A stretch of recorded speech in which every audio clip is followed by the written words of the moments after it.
Jadi itu yang semalam belum tersampaikan, sekarang dilengkapi yang semalam itu.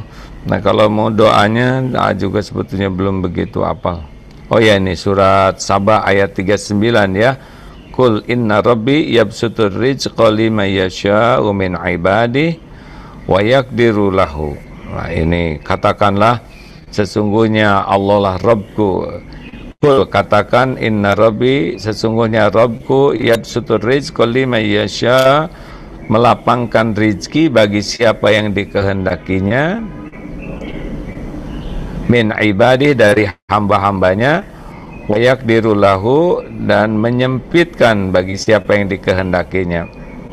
Wa ma anfaqtum min syai'in fahuwa yukhlifu, dan barang siapa yang dan barang apa saja, wa ma anfaqtum min syai'in, dan barang apa saja yang kamu nafkahkan, maka Allah akan menggantinya. Wa huwa khairur razikin, dan dialah Allah pemberi rizki yang sebaik-baiknya. Dialah sebaik-baik pemberi rizki. Surat Sabah ayat 39 ya. Jadi nggak usah ragu-ragu sama sekali untuk menafkahkan harta itu ya, nggak usah ragu-ragu. Pasti diganti oleh Allah. Selama ini aja kita pelit, dicukupi. Ingin tahu apa yang terfikir sesudah mendengar uraian ini? Siapa yang bisa menyampaikan ya? Izin ini yang bertanya sudah ada. Mau langsung pertanyaan atau gimana? Sebetulnya saya ingin komentar, tapi ya nggak apa-apa, silakan. Baik Kak, ini bagaimana bila ada Kalau ada anak yang sudah menikah masih sering merepotkan orang tuanya yang sudah pensiun, dan cucu-cucunya tiap hari minta uang ke mbahnya.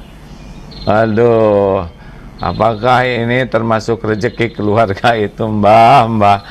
Emang ya begini, ini ujian bagi keduanya. Kalau itu anak memang belum mandiri, harus ditelusuri dulu kenapa Allah menyempitkan rezekinya. Apa karena ibadahnya jelek, tidak mau belajar agama, tidak mau sholat di masjid, tidak mau istighfar, habis sholat terus tidur lagi.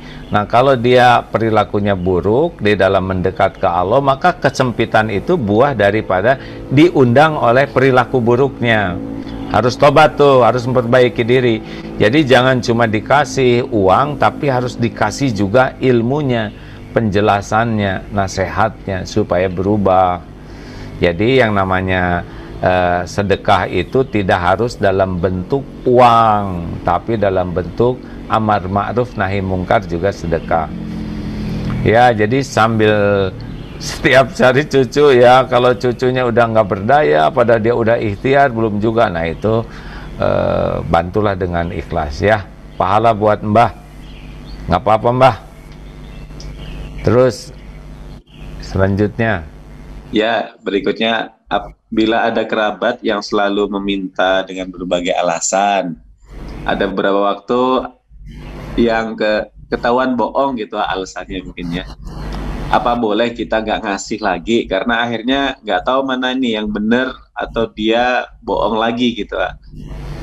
ya, jadi orang yang kepepet itu ada yang benar-benar kepepet asli ya, dia udah nggak tahu harus gimana lagi. Nah kalau kepepet sehingga dia akhirnya minta bantuan lagi. Nah tapi ada yang nggak kepepet-pepet amat ya, tapi dia minta bantuan. Tapi ada juga yang dia merasa keenakan, tiap kesulitan dibantu. Nah track record ini akan terbaca sebetulnya. Nah gimana, tapi memang aslinya dia dalam kesulitan. Nah kalau gitu, tapi dia pernah bohong. Nah kalau gitu dididik juga supaya jangan sampai bohong ya. Pernah ada yang perlu bantuan, tapi akhirnya sampai informasinya ternyata suka merokok. Pas dengar suka merokok ini, wah jangan-jangan bantuan ini dipakai merokok. Nah harus diingatkan juga, ditabayunkan. Jadi sedekah itu tidak harus selalu identik, pas perlu diberi ya. Kadang dengan menahannya juga bisa membuatnya evaluasi diri. Tetapi kalau memang udah luar biasa kepepetnya, ya dua-duanya diberi. Ini pernah ada kisah begini. Ada yang jualan di depan masjid. Kemudian oleh imamnya tuh, ini baca di grup ya. Ini jualan apa nih? Ini donat kalau tidak salah. Ya udah saya beli semuanya. Ini udah waktunya sholat nih. Udah azan, tapi dia tetap nggak sholat, dia jualannya. Udah saya borong semuanya karena tinggal tidak terlalu banyak. Borong habis. Nah, udah gini mau apa? Oh saya mau sholat Pak. Udah habis ini saya udah dagangan habis mau sholat. Dia langsung ke masjid tuh, nggak disuruh sholat. Ya kan? Nah biasanya kita, sholat dulu, sholat yang benar supaya dagangannya laku. Nah biasanya gitu. Ini imam bijaksana ya, karena memang sudah matang, dibeli dulu. Baru ditanya, ini sekarang udah laku semuanya, udah ini mau apa? Oh saya mau sholat Pak, katanya. Jadi memang bagusnya itu ada yang perlu didekati dengan dunianya dulu dikasih, baru dinasehati. Tapi kalau sudah berulang, nah kita bisa bersikap lebih tepat lagi ya. Baik, silahkan. Baik Kak. Berikutnya di Zoom ya. Apakah boleh sebel sama orang yang menjemput rezekinya dengan cara curang?